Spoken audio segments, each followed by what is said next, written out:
Hello guys, this is for Analytical 5. So nandito class ang redox reactions or recall. Actually pang in-org to. So part pa rin to ng basic in-org ninyo. However, dahil merong redox titrations, kaya nasa analytical chem ito ngayon. So we will have our last classical method, ang redox titration. Pero bago tayo mag-redox titration, may basic lessons muna na redox reactions, oxidation numbers. And of course, kasama na rin class here ang electrode potentials. And meron tayong dalawang asterisk here, electrolysis of aqueous salt solution na lagi din class lumalabas sa board exams. So hopefully guys, ready kayo? Kasi medyo challenging. Okay, especially if you were not able to master this a long time ago. Nung nasa undergrad pa kayo guys, so mag-challenge talaga kayo sa topics na to ngayon. Okay? So recall natin class ang very, very basic na redox. So reduction, gain of electrons. Di ba class, ang keyword or root word nito, reduce, kasi bumababa ang oxidation number. So if a species like species B undergoes a reduction, so elemental form niya class, kunwari lang species B, arbitrary species, hypothetical, 0 ang kanyang elemental form. Ma'am, kapag elemental form ba, 0 ang oxidation number? Yes.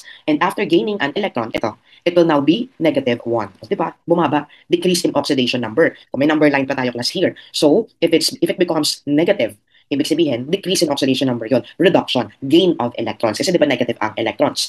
On the other hand, if species A, or another hypothetical species, 0 siya class at the start, and after losing an electron, oxidation yon, increase in oxidation number, dapat ang result. So 0 becomes positive 1. Yan. Yan class ang ibig sabihin ng reduction and oxidation. Now, there are many mnemonic devices for you to remember this. Baka class hindi pa familiar iba sa inyo. I'll give you one, oil rig. Oxidation is loss, reduction is gain, oil rig. Another, so on site, tawa sila dito. Leo, the lion says, grr. O, ano yun? Leo, loss of electrons, oxidation, and then gain of electrons, reduction. So, di ba? Parang version ng oil rig. And of course, ito since high school class, natuko na sa amin to Leora, Geroa. So if you're not familiar, kindly remember, Leora, Geroa. Or a reducing agent. O man, paano ba nagiging reducing agent? O tinan nyo class itong species A. Species A loses electrons. And siya class actually ang nagdodonate nitong electron na ginigain naman ng B. So B undergoes reduction. Ano tawag mo kay A? Reducing agent. Siya yung agent na responsible for the reduction of species B. Of course, B accepts the electrons, oxidizing agent. Di ba? So Leora, Geroa, very basic. Ma'am, sa periodic table ba, merong pattern for the oxidation numbers? If you know class, na kung alam niyo yung mga group numbers ng representative elements natin, ng mga main group elements, yun, may clue na agad kayo. For group 1, we know they have low ionization energy. Their tendency is to lose electrons. So, ang tendency ay maging positive 1 na cation. Remember, basic in-org yun. And then group 2, of course, they lose their 2 electrons, 2 valence electrons, positive 2. Itong transition metals, they have varied oxidation numbers. Kaya class, kung familiar na kayo sa marami nilang oxidation number, then good. The metals in group 13, if they lose electrons, they become positive 3. Ito class, itong non-metals from nitrogen, carbon group, oxygen, halogens, ayan. They can either gain or share electrons. So, ang nitrogen group, carbon group nako, medyo chaotic ang kanilang oxidation number class kasi it depends kung anong element yung kasama nila. Itong halogens, ayan, medyo most of them negative 1. Fluorine, most of the time negative 1. Chlorine, bromine, iodine, negative 1 if alone. But okay, if they're with oxygen in a polyatomic and ion, you must compute kung ano class ang kanilang resulting na oxidation number. So let me give you our main group elements. So group 1, group 2, group 3 metals. O naka-asterisk plus ng mga to kasi nga it depends. Okay? But most of the time, if they gain electrons, ito class ang kanilang oxidation number. For them, we call them monovalent. Okay, kung isa lang class yung kanilang oxidation number, monovalent sila. But our halogens here, chlorine, bromine, iodine, marami kasi silang possible na oxidation number, especially if they belong to, if they are bonded with oxygen. Oxygen, most of the time, negative 2. Pero may mga rare cases na iba yung oxidation number niya. We will see that later in our rules. So, may rules pala on assigning oxidation number, yes. Nasa table class in your manual. On the other hand, for transition metals, ayan, kailangan medyo familiar kayo class sa varied na kanilang oxidation number. So, polyvalent sila. For example, common yung plus 2 plus 3. 2 and 4 common din. 1 and 2, copper, mercury. Gold, 1 and 3. But for the others here na nasa right side, I separated them kasi monovalent sila class. Silver plus 1, zinc, cadmium plus 2. Diba? So you have to remember that they don't have any charges except 0 kung sila elemental form or sila ay ionic form plus 1 and plus 2. Alright? So easy lang class dapat ang pag-assign. Let's summarize the rules. You already know, rule number 1, free elements. If they are in their elemental form or elemental state, their oxidation number is 0. Ma'am, kahit hindi siya monoatomic, 0 pa rin. Siyempre, 0 yung per atom, di kahit marami sila, 0 pa rin ang total. So sodium, helium, monoatomic, hydrogen, oxygen, chlorine, diatomic, diba? So 0 pa rin. Ma'am, kahit nagawin pa natin yung 4 na atom, yes, P4 o elemental form ng phosphorus, S8 elemental form ng sulfur, 0 pa rin yan. Basta free elements, walang ibang kasama. Next, monoatomic ions, you saw earlier, group 1, group 2. Okay, so yan class sa kanilang charges or oxidation number. Hydrogen, usually +1, but in metal hydrides, sodium hydride. Siyempre class, ang sodium +1, hydrogen as a non-metal, siya yung magiging -1. Okay, so yan class kapag hydrogen ang case. Oxygen, oxide, usually -2, but in peroxide, -1 class ang oxygen. And kapag kasama naman niya ang fluorine, +2. So kahit medyo madami no, with oxygen, ito naman yung usual niya. Typically -2 naman class talaga ang oxygen. Fluorine, always -1 in compounds. Other halogens, usually -1 unless bonded sila to oxygen or more electronegative elements. For example, class, itong chlorine and chlorate. Ma'am, paano naging +5 ang chlorine? O, kalma lang, compute natin. Oxygen, di ba, usually -2. -2 times 3, tatlo siya, that's -6. And -1 yung buong anion ng chlorate. So, chlorine here must be +5. 5 minus 6, -1. Di ba? So, ma'am, ganun pala yun. Kailangan malaman namin yung total exactly. Then minus yun na lang. So, ang total ng mga anions natin, yung kanilang overall charge. So, ClO3, -1, ClO3 minus, that's how we write it. Ibig sabihin, the whole anion has a -1 charge. If it's in a compound, total class, 0. Because in a compound, neutral dapat yung total charge, 0. Some in ion, nagagawa lang natin for chlorate. Okay? So, in class, ang basic rules for assigning oxidation numbers. Siyempre, may sample problem there. Determine the oxidation numbers of the specified elements in the given polyatomic ions. So, class, very easy lang. So, we will look for the following elements. So, manganese in permanganate. Let X be the oxidation number of manganese. And then si oxygen class, 4. And then -2 ang isa. So, X minus 8 is equal to -1. X is equal to +7. Easy. Ginawa ko pa kayo ng solution class. So, in case lang na meron nagpapanik, kahit simple lang number. So, hopefully, malesen ng ganyang panic. Next, oxalate. So, dalawa ang carbon. Kapag kinukuha ba ang oxidation number ng element, kailangan ba per atom? Of course, per atom. So, let 2X for C2, kasi nga dalawa siya. So, 2X minus 8 is equal to -2. 2X is equal to 6. X is equal to 3. So, each carbon in oxalate, +3. Next, dichromate. So, ano class ang oxidation number ng chromium? Dalawa ulit ang chromium. So, like carbon, may 2x din tayo. So, 2x minus 14 is equal to -2. 2x is equal to 12. X for each chromium atom, +6. And we have thiosulfate, S2O3, -2. Dalawa din class ang sulfur. So, 2x minus 6 is equal to -2. X is equal to +2. Okay? So, H-sulfur, +2 class and thiosulfate. Mamadali lang pala, i-mental lang exactly. For those na medyo na-challenge, baka nalimutan nyo na lang class, pang Gen Chem to. Gen Chem era nyo dapat ang pag-determine ng oxidation number a long time ago. But here, kailangan kasi natin class sa problems later. So, kailangan natin yung Gen Chem era lesson ninyo for Anachem. Kasi redox titration class, yung last part ng Analytical 5. Now, I'll give you another ion na hindi masyadong popular for many students, tetrathionate. Kailangan natin to kasi later, idagdag natin. Ano pong formula ma'am ng tetrathionate? S4O6, 2-. So, 4 class ang sulfur. O, paano yan? So, it will be 4x minus, o ilan to? 6 and -2, 12. 4x minus 12 is equal to -2. 4x is equal to 10. X is equal to 10 over 4. Ang pwede ba yun? 2.5 yung oxidation number niya, pwede. Kasi class 4 yung atoms ng sulfur, meaning nag-share sila. Kasi baka magulat kayo, baka may kalahati ma'am na electron mala. Okay, so nag-share sila class kasi 4 ang sulfur atoms in tetrathionate. Okay? Just like in water of hydration, nalala nyo, pwede class ang may decimal, ibig sabihin, nag-share sila ng water. Okay, ng molecules ng water sa structure. So here, ganun din. Nag-share yung 4 na sulfur atoms sa kanilang charge. Kaya, 2.5. Nagpanik kayo, ha? Okay, later class, makikita nyo ulit to. So later, pag nag-solve tayo, dapat maalala nyo class, itong kay permanganate. So manganese +7, oxalate, carbon +3, dichromate, ang chromium +6, thiosulfate, ang sulfur +2, tetrathionate, ang sulfur 2.5. So madali lang i-compute. In case na hindi nyo maalala, madali lang i-compute. Diba? I-mental nyo lang class ang pagkuha ng oxidation number. Alright? So I hope we're clear with this exercise. Now, let's move on sa mga examples ng titration methods. Ito na. Introduce ko muna class sa inyo yung concept. Let me first introduce to you the concept, the principle, the reaction, even the starting materials, indicator, etc. bago tayo class mag-discuss ng problems. Kasi ang weird, kung mag-solve agad kayo ng problems without understanding, paano ba? Paano ba itong redox titration? Okay? Redox titrations involve reactions between an oxidant, oxidizing agent, and a reducing agent or a reductant, where the analyte undergoes electron transfer. These titrations are widely used in analytical for the determination of various substances. Class, meron lang akong ipapakiusap. Kindly correct my typo on page A31. Yung spelling kasi class nagmamatter. So, iodimetry and iodometry. Kindly make the necessary corrections. Hinighlight ko class para sa reference ninyo. So, we will discuss the following: permanganimetry, iodimetry, iodometry. So ito class dichromate, sinama lang natin kasi nga powerful din na oxidizing agent ang dichromate. You will actually see more of this in organic chem. Pero dito, syempre may problem solving tayo class. So permanganimetric titration involves permanganate as the titrant. I hope you remember ang napaka-intense na violet color ng permanganate. Permanganate is a strong, napaka-makapangyarihan class nito. Strong oxidizing agent, self-indicating. Wala siya indicator, wala. Strong nga. So di niya need na indicator. So at the beginning of your titration, yung analyte nyo na inner sample solution will be colorless. electrons. And then class, magkakaroon ng change in color. Okay, makikita natin later ha yung change in color niya. So determination nito ay for iron, oxalates, etc. Iodine, this involves iodine as one of the reagents. So iodine is titrated against a reducing agent, typically in the presence of starch as an indicator. So ayan class, ang direct titration class kapag iodimetry.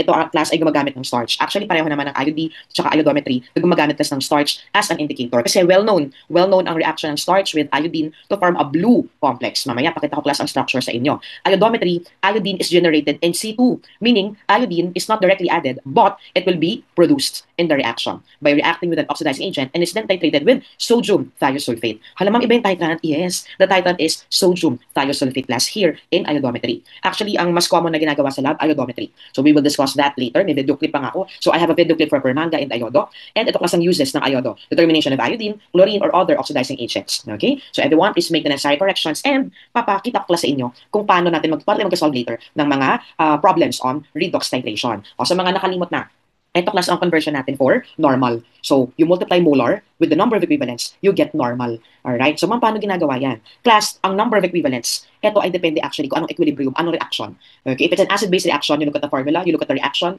how many protons are involved. Okay? So, madali lang ma'am, di ba? Pag acids and bases. Paano po pag redox? Pag redox, N, the number of equivalents, is equal to the number of electrons lost or gained. Kaya kailangan nyo class mag-determine ng oxidation number so that you see the process from this oxidation number going to kung ano nangyari sa kanya sa product side. Then, yun yung electrons lost or electrons gained. Ma'am, ano yung EW? Equivalent weight. So here, class, instead of using molecular weight, we will use equivalent weight. Kasi, ang technique ko, class, I will not use moles. Okay? Pag nag-moles kasi tayo, magbabalancing tayo, which will be quite longer than your usual na problem solving. Magbabalance ka pa via redox. Meron pa yung medium class. So may acidic, may basic, mag-add ng water, add H plus, remember that? Balance charges. If you still remember that, go ahead. Ma'am, I'll go back to my old ways ha. Magbabalance mo na ako. Sige. If you will be using moles, molecular weight, molarity, you need to balance. And I'm warning you, it will be quite longer. But here, in an alternative universe, in an alternative technique class, I'll be teaching you how to use equivalence, equivalent weight, and normality. So this now will be your 3 units. Okay, 3 expressions na ka-alternate class ng mole, molecular weight, and ng molar. So class, let me introduce to you the unit of equivalence, which you can get from dividing your mass by the equivalent weight. Halamang parang kamukha ng mole. Di ba sa mole, mass over molecular weight. Dito, mass over equivalent weight. And then in normality class, equivalence per liter. Di ba ang molar, mole per liter. So alternate nga lang to. Alternate universe class. Itong units here. Ma'am, paano gawin yan? O class, I will teach you kung paano kunin ang N for the 2 half reactions. So see here, permanganate and oxalate. O ma'am, kaya pala yun yung mga species natin kanina. Exactly. Class, lalakihan lang natin, okay, para mas ma-appreciate ninyo.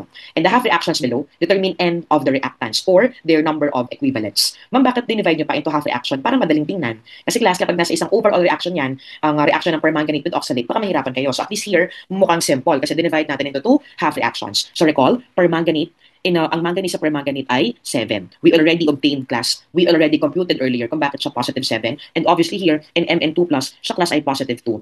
So ma'am, how many electrons are involved? Class 5. So 5 electrons per atom of manganese. Nagkataon naman, isa lang class ang manganese in permanganate. You always have to consider the species itself, not only the atom itself. Kasi, paano ba nag-react ang permanganate? Permanganate, hindi siya as manganese. Okay? So you always go back to the original species, 5 lang din. So there's also 5 electrons per manganate. Kasi nga, isa lang naman ng manganese in permanganate. So ayan na, may N na kayo for permanganate. N is equal to 5. Okay, ganun lang ma'am. Yes. So whatever happens guys, sa calculations ninyo, sa problems, kung kailangan nyo ng N ng permanganate, kukuha kayo ng normal niya or equivalent weight niya, kailangan nyo ng N, di ba? Conversion factor yan. Yan, may 5 ka na. Okay? Next, oxalate. Ang oxalate class, magiging carbon dioxide yan in the reaction. And if you want to know, ma'am, kunwari hindi ko kaya itong ginagawa natin, medyo parang sobrang dali eh. Okay, kunwari lang may ayaw ng ganitong technique. Ma'am, magbabalance talaga ako. Feeling ko, mas satisfy ako eh pag nagbabalance ako. Ano po bang medium ng reaction na to? Acidic. Okay, go ahead lang. I am not forcing you guys to adopt my technique. I'm just showing you an alternative technique para sa problem solving later. So para sa mga magbabalance, segue muna tayo, sa mga magbabalance, make sure to use acidic medium. Kailangan may H plus dyan sa reaction nyo. Balik lang ako here ha. So in oxalate, carbon is positive 3. We already know this from earlier. And in carbon dioxide, obviously, carbon here is positive 4. Halimbawa, paano mo nalaman? Di ba class 0 kapag compound? So oxygen, negative 2 times 2, negative 4. So syempre, carbon, positive 4. Ayan, madali lang. So from 3 to 4, that's loss of 1 electron per carbon. Okay, per carbon. Go back to the species it belongs to. So, nasan ba ang carbon? Nasa oxalate, ma'am. Eh, ma'am, dalawa yung carbon there. Does it mean na for the whole oxalate to react with permanganate, maglulose po siya ng 2 electrons? Yes. Kasi, you have to go back. Ilang carbon ba? Meron ng oxalate, dalawa. Kung isang electron per carbon, hindi dalawa, dahil dalawa ang carbon. Simple. As simple as that. So, ang N ng oxalate class, 2. Okay? So, ayan na. Ganun lang pala, ma'am. Very easy. O, class, medyo mahaba dahil kinuwento ko sa inyo. Diba? Kinuwento ko properly, kinuwento ko ng medyo mabagal kung paano kukunin ang N ng potassium permanganate at ang N ng sodium oxalate. So, take note, guys. Very easy lang. So, kapag kailangan nyo mag-convert ng mga bagay-bagay sa problems later, equivalent weight, normality, di ba? Pareho yun na may N. So, ang N ng permanganate 5, ang N ng oxalate ay 2. As simple as this. Acidic medium. Kung may nagbabalance right now, habang nag-explain ako, dapat makuha mo rin ang 2 at 5 na coefficients. Kasi kung hindi, hindi effective ang balancing for you. As simple as that. Okay, so sana kapag bumalik kayo sa old base, ako ma'am, hindi ako satisfied here. Parang sobrang dali niya. Hindi ako satisfied. Gusto ko yung nahihirapan ako. O kung gusto mo yun, mag-balance ka. Just make sure you will balance it as fast as we can get N by oxidation number, as correct as this.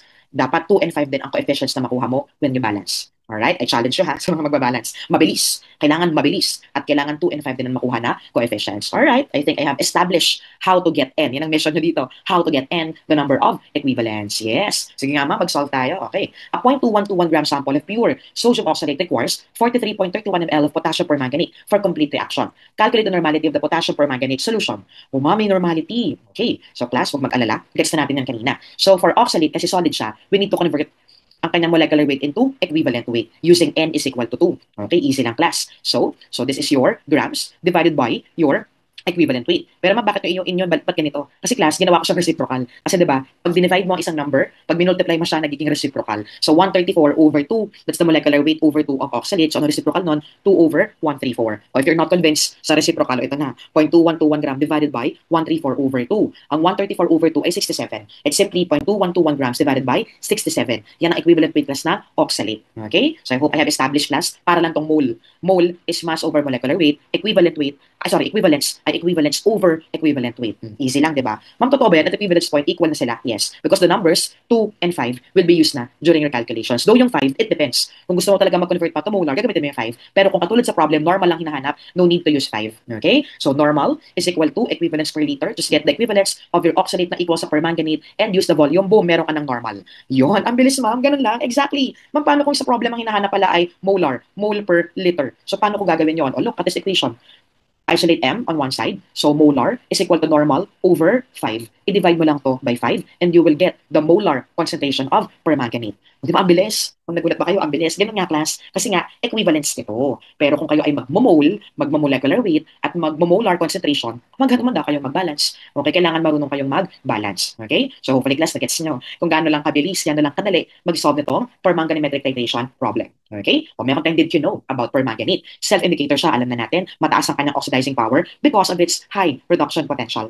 Positive 1.51 volts, makapangyarihan. Ang permanganate ay violet ang color, but if it reacts, nagiging Mn2 plus colorless. Kung acidic ang medium, take note, kung acidic class ang medium, it reacts quantitatively, medium-dependent behavior. O, di ba? Naka-highlight dito ang acidic. So we saw, and here in the reaction, 5 electrons transferred. So, neutral, kapag neutral naman 3, kapag alkaline naman class or basic 1. Mamits, kailangan memorize namin to. For now, acidic lang muna naman yung nasa problems natin kanina. It requires regular standardization kasi class, ang permanganate ay quite sensitive to many factors tulad ng light, kaya nagde-decompose to through time. Kaya kailangan siyang i-standardize regularly. O, class, meron tayong video clip here. Let's watch. Ma'am, oxalate ba ang kapartner ng permanganate dito? Iron. So, pwede siyang pag-determine ng oxalate, oxalic acid, at saka iron. Let's watch this.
O, class, stop ko na ha. So you saw that the color change was from clear or colorless to light pink. Yun yung color na na-import ng permanganate. Kasi di ba ang intense ng pagka-violet niya. So kaya naging light pink yung color upon slight excess of permanganate to your solution. Here, our next video, iodometry. O class, tandaan ninyo, ang iodometry is where we produce iodine in situ by the reaction involved later. You will see sa video. And ang indicator dito, starch. O wag kayong magugulat na ang indicator here ay ina-add prior to equivalence point, hindi prior to titration. I'll explain later.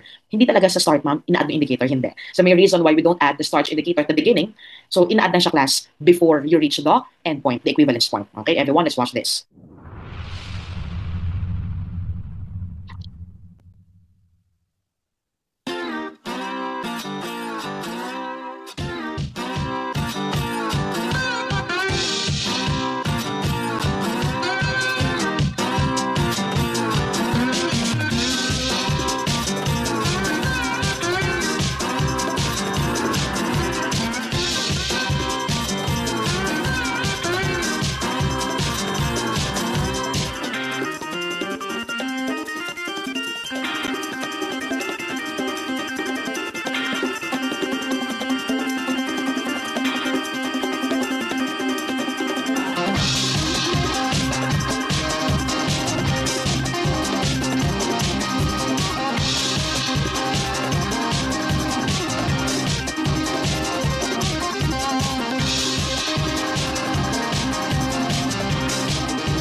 Okay.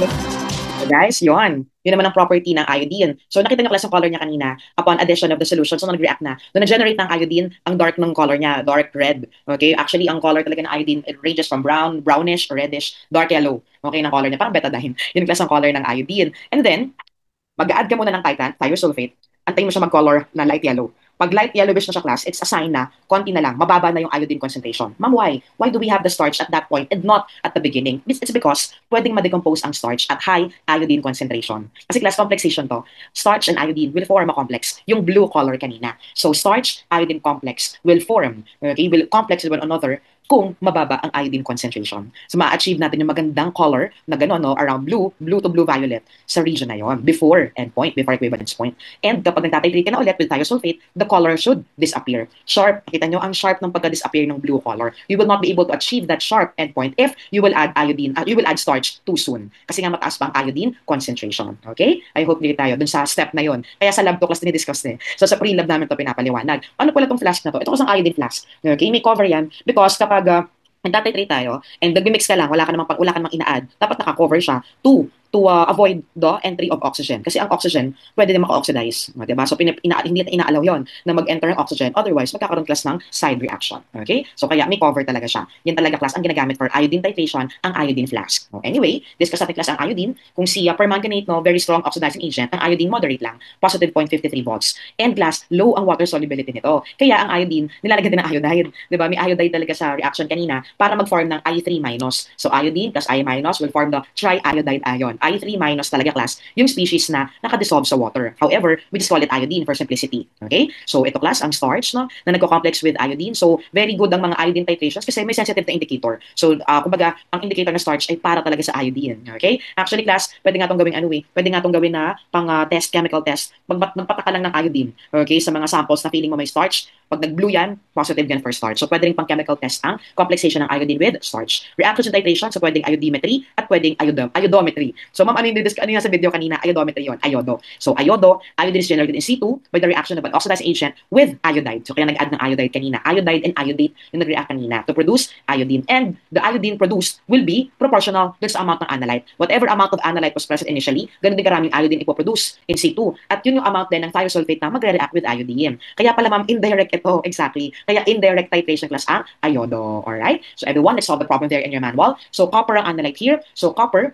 2 plus will be reduced by copper plus, 2 copper plus by iodide, forming a precipitate of copper iodide while iodine is liberated. So class, copper 2 plus will be reduced to copper plus. Ma'am, alam ko na yung N niya, 1 lang. O, di ba madali? 1 lang. And class, kung ilan man yung amount ng copper initially, yun din yung amount ng iodine na mapoproduce. At yun din ang amount ng thiosulfate na magre-react with iodine. Kaya equal silang tatlo. So, indirect titration nga. O class, ito na. As you can see, halagi ako may ganito. Analyte titrant para alam niyo kung ano yung N. So, for copper, N is equal to 1. Kita naman, from +2 to +1. So, wala kayong gagawin sa molecular weight as is. Ma'am, ito, alam na natin yung thiosulfate kanina. Exactly, di ba? Alam nyo na yan as +2. Yung sulfur naman sa tetrathionate, alam nyo rin class kanina na +2.5. I hope you remember, just slides ago lang yon. So, ito class ay +2, each sulfur there, and each sulfur naman dito ay +2.5. So, class, from 2 to 2.5, 0.5 electron yon. O baka sabihin nyo, mali kayo, dapat 0.5 yan. O kalma lang, dalawa kasi ang sulfur and thiosulfate. Diba? You always have to go back sa original reactant. O yung reactant mo, thiosulfate, dalawang sulfur. So, 0.5 electron per sulfur, pero dahil dalawa ang sulfur sa thiosulfate, times 2. So, 0.5 times 2, 1. O diba? Huwag ma-stress ha, para sa 1. O yung mga nag-online makeup o yung mga nag-review from on-site sections, huwag ma-stress para sa 1. Napakadali. 1 and 1.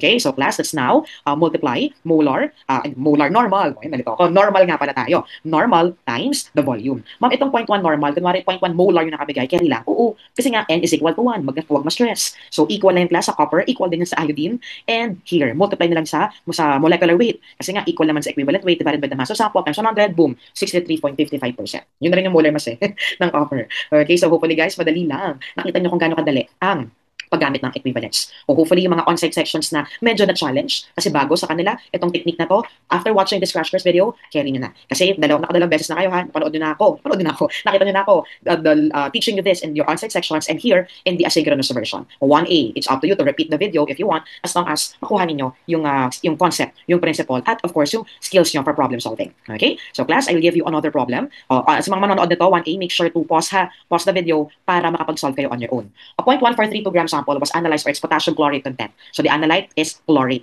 The sample was dissolved in iron 2 nitrate and the solution was acidified. So mga gusto mag-balance, sinabi, acidified. So acidic medium. Chlorate will be reduced to chloride. Ayun na class, makakakuha na kayo ng N. O, kunin nga natin. So ang chlorine sa chloride, negative 1. Dito kaya, so negative 6 ito, positive 5. Okay, positive 5 plus ang chlorine sa chlorate. So 5 to negative 1, ilang electrons are involved? O sa mga magkakamali, ma'am 5 lang. 6 guys, kasi negative 1. Okay, kung 0 yan, edi 5 electrons, negative 1. So from plus 5 to negative 1, 6 electrons ang kinailangan class. 6 electrons are involved, so N is equal to 6. Mamaya kailangan natin yan. Excess iron 2 was back titrated. Class, dapat napansin nyo, uy, sakto, buong burette 50 ml, measured excess yun. So kailangan natin mag-back titrate with cerium 4 nitrate. Huwag magpanic. Kung ngayon nyo na nakita ang cerium, madali lang ang cerium. So, ang iron, dapat alam nyo class, ang common na ionic form ng iron, iron 2, iron 3. Ang cerium naman, cerium 4 and cerium 3. So, kailangan may knowledge din kayo sa mga common na ginagamit. So, idagdag nyo na class sa common knowledge nyo ngayon ang cerium. Calculate the percentage of potassium chlorate in the sample. So, class, ito ngayon ang reactions natin. And for iron and cerium, wala kayo dapat ikatakot kahit mag-back titrate pa kasi 1 lang ang electron involved. At equivalence point, the amount of chlorate is equal to the amount of iron 2. However, yung iron 2 na magre-react sa kanya, kukunin nyo pa lang by back titration. So, NV, normal times volume of iron, minus NV, normal times volume of cerium. Kasi, ito class ng equivalence nila na kailangan nyo mag-minus kasi nga back titration. Okay? So, everybody, and let's solve. So, this is your iron na marami at yung cerium na ginamit pang back titrate. So, alam na rin natin na N is equal to 6. So, ang equivalent weight class ng potassium chloride ay divided by 6. O ha? Yan, divided by 6. Madali lang pala, no? Exactly, madali lang siya. So, 1A, pause muna bago alamin ang answer. Answer is 49.88%. Diba? Very easy lang. Alright, so andyan guys, ang lesson natin. Hanggang dyan ang lesson on redox titration. So now, let's look at our summary of volumetric methods. O class, ito ay homework nyo ha. Linagay ko na dito yung mga dapat na alam ng methods, EDTA, Liebig, Volhardmore, Patience, and kadadagdag lang natin ang permanganimetric and iodometric titration. So be responsible people, fill in the blanks para masil nyo na ang classical na topics natin. Hanggang redox titration, ang classical topics. And then, moving on, nasa ano na kayo, class? Nasa instrumental methods na kayo. Okay? So, class, before we end this lesson, bago kayo mag-analytical 6, kailangan nyo muna ng introduction on standard reduction potential. You saw earlier, pinakita ko ang E, ang standard potential ng permanganate at ng iodine. So, itutuloy natin class ng lesson. This is a measure of the tendency of a species to gain electrons and be reduced under standard conditions. But take a look at our table. Nasa top ng table ang fluorine. The reduction of fluorine to fluoride has a reduction potential of positive 2.87 volts. Uy, may potential siya. So, kapag mataas ang value, most likely to occur. Favorable ang reaction na to. Fluorine is easily reduced, Geroa, strongest oxidizing agent pala class ang fluorine. On the other hand, yung nasa bottom, that is lithium. Lithium, as you can see, hindi likely. Ayaw niyang ma-reduce. Negative 3.05 volts yung kanyang potential. Uy, walang potential. Lithium is not easily reduced. Lithium is the weakest oxidizing agent. Pero ma'am, kapag ni-reverse natin, what will happen po? To oxidation. So kapag lithium metal, maglo-lose ng electron, favorable yon, positive 3 ang kanyang potential. O recall class, ang mga metals naman talaga, they have low ionization energy. Goal talaga nila sa buhay, mag-lose ng electrons. On the other hand, ng mga non-metal, goal nila sa buhay, mag-gain ng electrons. I hope we remember that from basic in org. Okay? So kapag nire-reverse yung half reaction, i-reverse din pala yung sign ng potential? Yes. Okay? I-reverse nyo lang pag needed ha. But for most of our lessons here, you don't need naman to reverse. Kung i-reverse nyo, i-mental nyo na lang, wag na isulat para hindi na kayo ma-confuse pa. Alright? So class, okay, alam nyo na, tayo ipupunta sa Nernst equation. So nasa next page na guys tayo, last page na to ng Analytical 5. Did you know the Nernst equation, a cornerstone of electrochemistry, was formulated by Nernst in 1889 before electrons were even discovered as particles. The Nernst equation elegantly links concentrations na meron class in equilibrium constants or reaction quotient sa potential. So may relationship ang equilibrium constant sa potential and also sa delta G. So guys, in PHChem, for sure nakita nyo na meron din kayong electrochemistry chapter sa PHChem. So make sure to connect everything. Kasi ang electrochem, syempre yung methods andito sa Anachem. And then yung chapter na may mga laws, nasa PHChem siya guys. Kailangan lang nating i-practice class ang pag-formulate ng Nernst equation here sa lesson natin. Kasi nasa Anachem din siya. So class, ano makikita ninyo sa Nernst equation? You will see the following: the electrode potential, the standard electrode potential, temperature, concentrations. Dahil may mga constants tayo sa Nernst equation like your R, the temperature, Faraday's constant, then i-convert niyo yung natural log to log base 10. Ito guys, sa magiging form na kailangan alam niyo here sa Anachem. E is equal to E not our standard potential na makikita sa table minus 0.0592. Ayan class ha, yan na ngayon yung constant natin. Sa ibang books, 0.05916. Lesser number, lesser problems. Okay, sana yung 0.0592 na lang class over N, number of electrons. So class, you see, ang electrons sa reactant side, reduction. Okay, reduction parati ang mode natin for Nernst equation. Times log of Q. So itong Q reaction quotient, product over reactant. If these are in equilibrium conditions, then K din yan. Okay, so kung equilibrium condition naman, Q is equal to K. O class ha, ito class ang gagawin ninyo practice. So make sure na i-practice ninyo ito galing sa manual. So class, tandaan kapag solid, liquid, they don't appear in the expression, put 1 in place of them. So everybody, I want you guys to practice this on your own. Formulate the Nernst equations for the following reduction half reactions. So you have zinc, iron, at saka itong acidic na reaction ng permanganate na nakita nyo na class kanina sa permanga. Alright? So kayo na bahala guys, kaya nyo yan. Formulate the following Nernst equations. So yun ang mission nyo. NIA, NIA, Nernst in action. Alright, class, let's solve the problem there. Copper 2 ions are to be electrodeposited from an aqueous solution that is 0.25 molar in copper, buffered at pH 4. O nasa manual to ha. So ano yung mga important given 0.25 molar na copper 2 plus. So that's your copper 2 plus concentration para dito class, pag nag-Nernst tayo later. pH 4 kasi acidic ang medium. So there should be the effect of H plus. Kasama yan sa Nernst equation ng oxygen. Oxygen gas is evolved at the anode. So class, binanggit naman, oxygen is in the anode. And then, ito class ng temperature, mamala may resistance. Huwag matakot, hindi yung kasama sa Nernst equation. Calculate the theoretical electrode potential required to initiate the deposition of copper from the solution. Ma'am, given naman yung standard potentials, no? Yes. Class, I must remind you, may nag-appear na ganitong problem sa boards before. Kaya nilagay ko na sa manual natin. However, may kailangan correct. May nakomit akong typo, guys. So everybody, listen, focus. So ito guys, ang Nernst for copper. So for copper, syempre solid 1 over copper 2 plus. Ito naman ang para sa oxygen. 1A, pwede nyo i-pause. Okay, mag-pause muna kayo and then saka na-check kapag ready na kayo with your solution. So class, ito ang magiging Nernst equations, each for copper and anode, for your cathode and anode. Mamatik na ba na yung, dahil oxygen yung anode, yung copper yung cathode, syempre, dalawa na naman class ang electrodes. So for copper, N is equal to 2, for oxygen, N is equal to 4. Partial pressure class ang binigay for oxygen, 734, convert niyan to atmosphere. Just divide by 760. Etong H plus, ito yan. Ma'am, bakit raised to 4? Eh kasi yung coefficient niya 4. So if ang maging exponent na dito, syempre ay 4. I hope you remember how to write equilibrium expressions. And then nagkataon naman yung pH niya ay 4 din. So 1 times 10 to the negative 4 raised to 4. So yan class ang gagawin nyo ha, huwag masyadong matakot sa mga numbers. Kalma lang.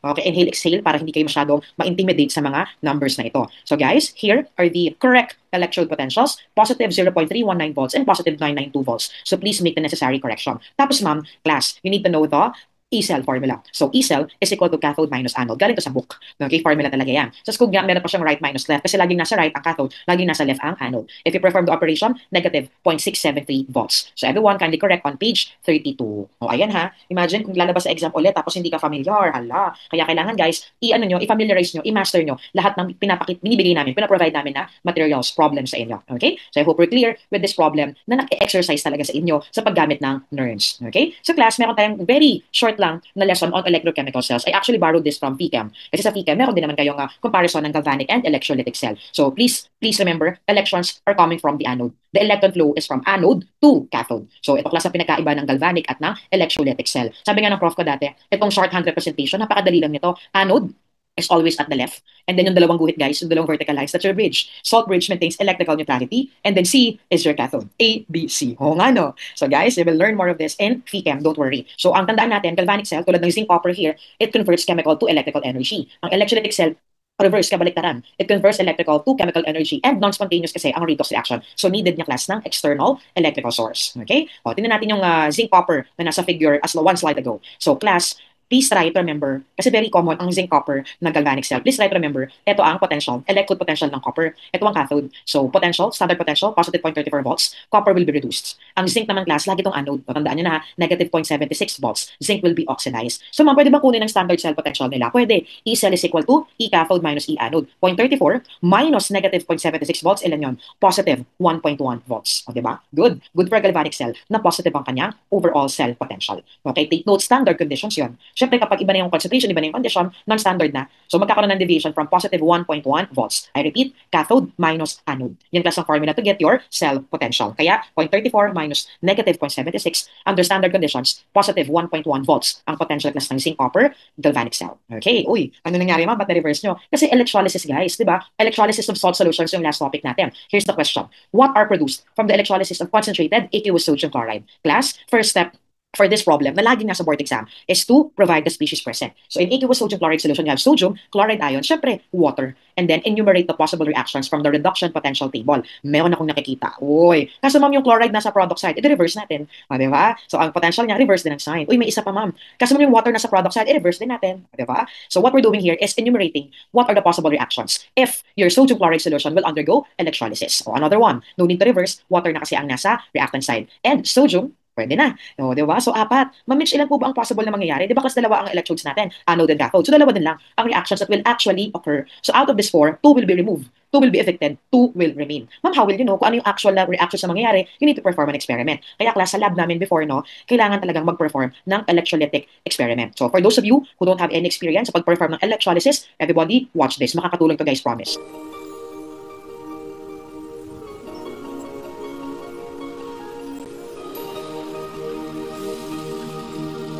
Por supuesto que también podemos conectar el circuito directamente, ahora que ya hemos comprobado que circula la electricidad. El electrodo que va al polo positivo de la pila se llama ánodo y el que va al negativo se llama cátodo. El ion hidrógeno, que es positivo, irá por tanto hacia el cátodo y por tanto en el polo negativo cátodo se desprenderá hidrógeno. Por otro lado, en el polo positivo ánodo se desprende cloro, puesto que el ion cloruro negativo es atraído hacia el polo positivo o ánodo. En la electrólisis del agua con cloruro de sodio no se desprende oxígeno, sino cloro, que en principio no es peligroso, aunque el cloro es un gas muy irritante, es un gas tóxico, pero lo hacemos en muy pequeñas cantidades y desprende un olor a piscina. Por otro lado, va quedando una pequeña cantidad de hidróxido de sodio disuelta que aumenta el pH de la solución. Voy a añadir unas gotas de solución de fenolftalina para comprobarlo.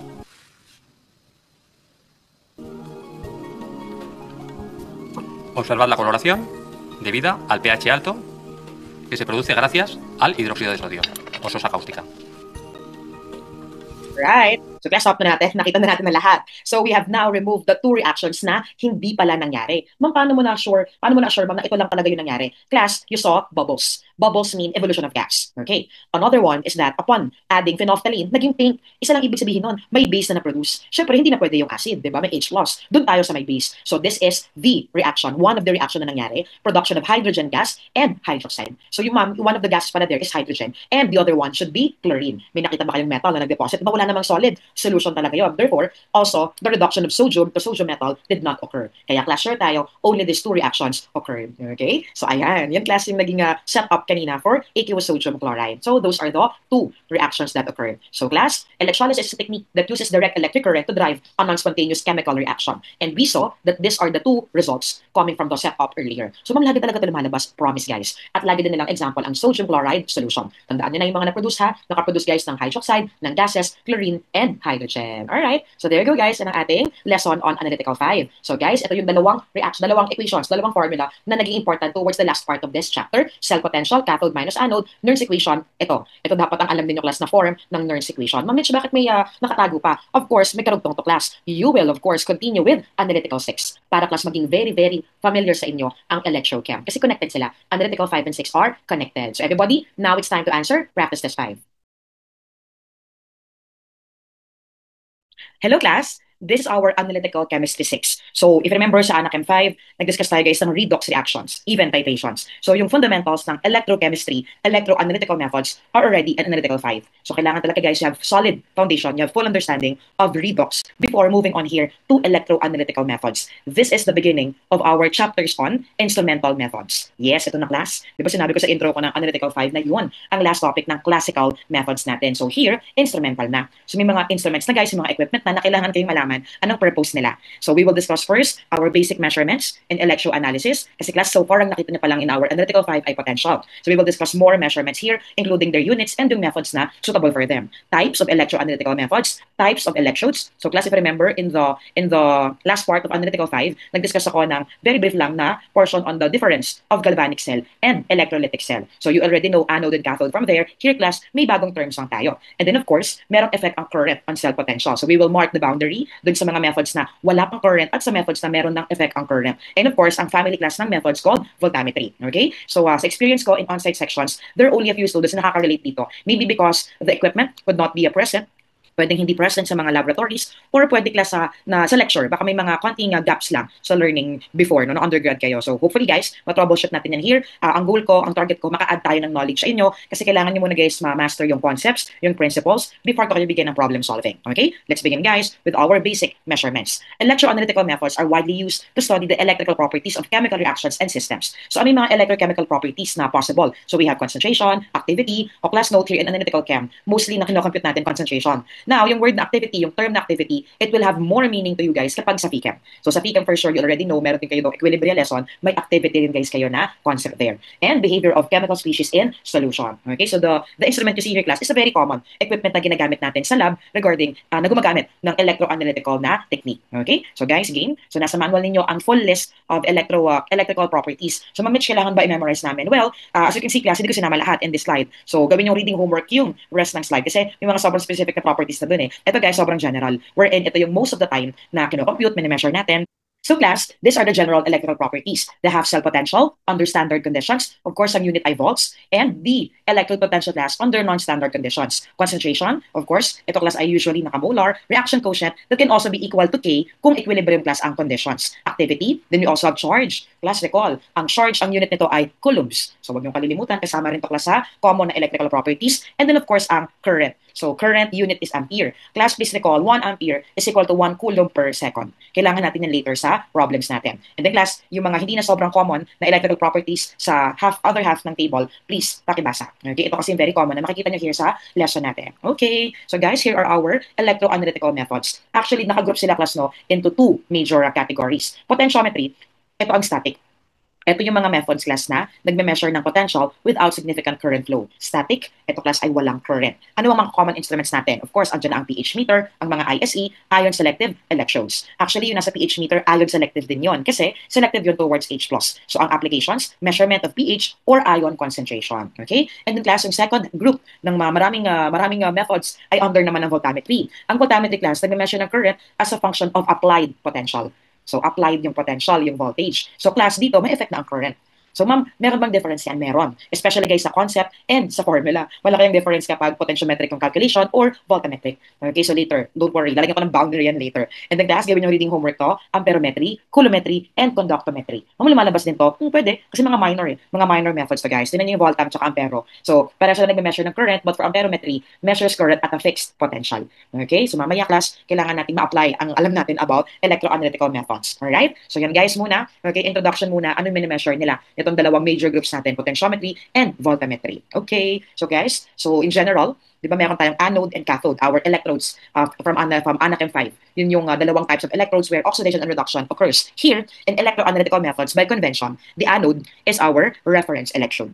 So, ma'am, ano pong work ng reference electrode? Ito class, fixed. Okay, meron itong mga fixed na potential where we measure yung magiging analyte reaction natin against them. Okay, yan ang trabaho, kaya nga reference electrode, fix sa kanilang potential. Okay, so class, I repeat, by convention, the anode here is the reference electrode. And we have three common types of reference electrodes. So ma'am, kailangan alam namin to. Bakit nasa manual apat? Kasi class, apat yung very common. Pero itong tatlo, sila talaga yung very popular. Okay, so we have She, standard hydrogen electrode. So ma'am, kapag nag-compute ba kami, ima-minus namin to. Di ba kasi E cell is equal to E cathode minus E anode. Exactly. So class, itong 0, itong 0.244, at ito pa, ima-minus natin yan sa E potential ng cathode. Okay? Just in case na kailanganin nyo yung formula, E cell is equal to E cathode minus E anode. So this time, ang magiging anode are your reference electrodes. So you have She, SCE, and silver-silver chloride electrode. Ma'am Mitch, ano pong pinaka ginagamit sa kanila? Silver-silver chloride electrode. So nowadays, most modern instruments, yan na class, ang reference electrode. Silver-silver chloride electrode. Ma'am Mitch, kailangan memorize namin yung composition, yung electrolyte, yung potential, hindi guys. Hindi. So example lang, para alam niyo that these are the commonly used reference electrodes, so they act as the anode. So class, yung other type of electrode, yun yung magre-respond sa analyte concentration. Ito ang pangkumpara. Ito ang pang-compare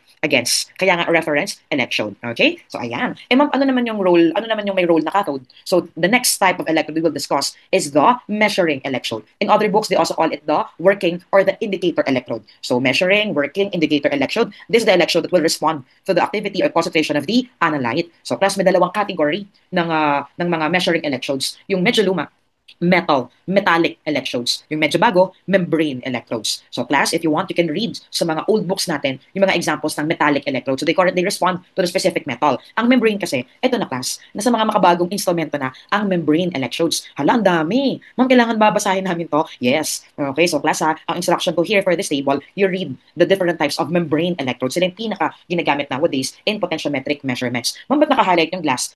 Of course, because it is selective towards H+, para class to sa pH measurement. So our modern pH meters are equipped with glass